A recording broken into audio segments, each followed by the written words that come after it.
శ్రీ గురుభ్యో నమః. శ్రీ మహాగణాధిపతయే నమః. ఇక చివరిది మీనరాశి. ఈ రాశి వారికి ఈ నెలలో వృత్తిలో, వ్యాపారంలో మంచి అభివృద్ధి జరుగుతూ ఉంటుంది. అనుకున్నటువంటి కార్యక్రమాలన్నీ కూడా సక్రమంగా నెరవేర్చుకుంటారు. ప్రతి పని పట్టుదలతో ఈ పని ఎందుకు కాదు, ఈ పని అయి తీరుతుంది నా వల్ల అనేటువంటి ఒక పట్టుదలతో కార్యాన్ని సాధిస్తారు మీనరాశి వారు ఈ నెలలో. కొత్త వారితో పరిచయాలు ఏర్పడుతుంటాయి. కానీ కొద్దిగా అనారోగ్యం ఏర్పడుతుంది. ఆ అనారోగ్యాన్ని గురించి బాధపడకుండా వైద్యుల సలహా తీసుకొని అడుగు ముందుకేస్తూ ఉండండి. మనోధైర్యంతో ఉండాలి.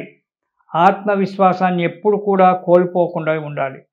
ఆత్మవిశ్వాసంతో మీరు గనక పని చేసినట్టయితే ఆ పని సఫలీకృతం కావడానికి ఈ నెలలో మీకు మంచి అనుకూలమైన వాతావరణం ఉంది. కానీ కొన్ని విషయాలలో మోసపోవడం అనేటువంటిది జరుగుతూ ఉంది కాబట్టి ఆ విషయాలలో, ఆర్థిక విషయాలలోనే మోసపోవడం జరుగుతుంది.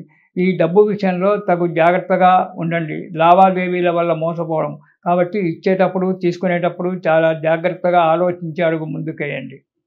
ఇక మొదటి వారం మంచి ధనలాభం కలుగుతూ ఉంటుంది.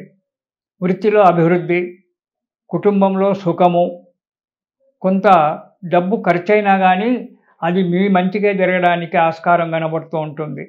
ఇక రెండవ వారంలో కొద్దిగా అనారోగ్యం ఏర్పడడానికి ఆస్కారం ఉంది. శారీరక బాధ, అనారోగ్యం అంటే శారీరక బాధ అంటే ఒంటి నొప్పులు రావడము, తలనొప్పి రావడము, శరీరం అంతా నొప్పులుగా ఉండడం అనేటువంటి జరుగుతూ ఉంటుంది. స్థానచలనము జరగడానికి ఆస్కారం ఉంది. జరగవచ్చు, జరగకపోవచ్చు కూడా. కొన్ని అశుభకరమైన వార్తలు వినడం జరుగుతూ ఉంటుంది. కాబట్టి మనశ్శాంతి కోల్పోకండి. మీ ఆత్మీయులకు సంబంధించినటువంటి కొన్ని వార్తలు వినడానికి ఆస్కారం ఉంది కాబట్టి మనసును నిబ్బరంగా ఉంచుకోవడం చాలా మంచిది. ఏ దానికి కూడా తొందరపాటుతనం పనికిరాదు. ఆలోచించి ముందుకెయ్యండి. ఇక మూడవ వారం అధిక ప్రయాణాలు చేయడం, దానివల్ల అనారోగ్యం ఏర్పడము, మనశ్శాంతి లేకపోవడము జరుగుతుంది. రావాల్సినటువంటి ఒక డబ్బు సమయానికి చేతికి అందకపోవడము, దానివల్ల కొన్ని ఇబ్బందులు రావడము జరుగుతుంది. చిన్న చిన్న కలహాలు కూడా ఏర్పడడానికి ఆస్కారం ఉంది మూడవ వారంలో మీనరాశి వారికి.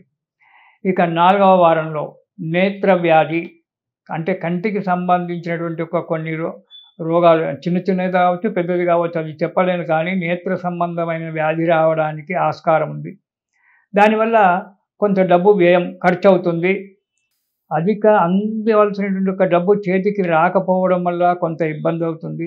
కానీ ఒక 2 రోజులు గడిచిన తర్వాత మీకు చేతికి రావాల్సిన ఒక డబ్బు రావడము, అనుకున్న కార్యక్రమాలు నెరవేరడము, ఉద్యోగస్తులకు స్థానచలనం జరగడము ఇలాంటివి ఏర్పడడానికి ఆస్కారం ఉంది.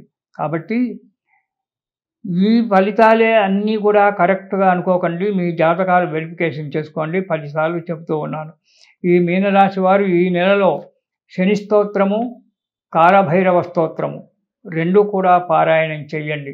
దానివల్ల మనశ్శాంతి తిరిగి సుఖంగా, సంతోషంగా, హాయిగా ఉంటారు. ఇది శుభం. తిరిగి డిసెంబర్ నెలలో కలుసుకుందాం. సర్వేషాం సమస్త సన్మంగళాని భవంతు.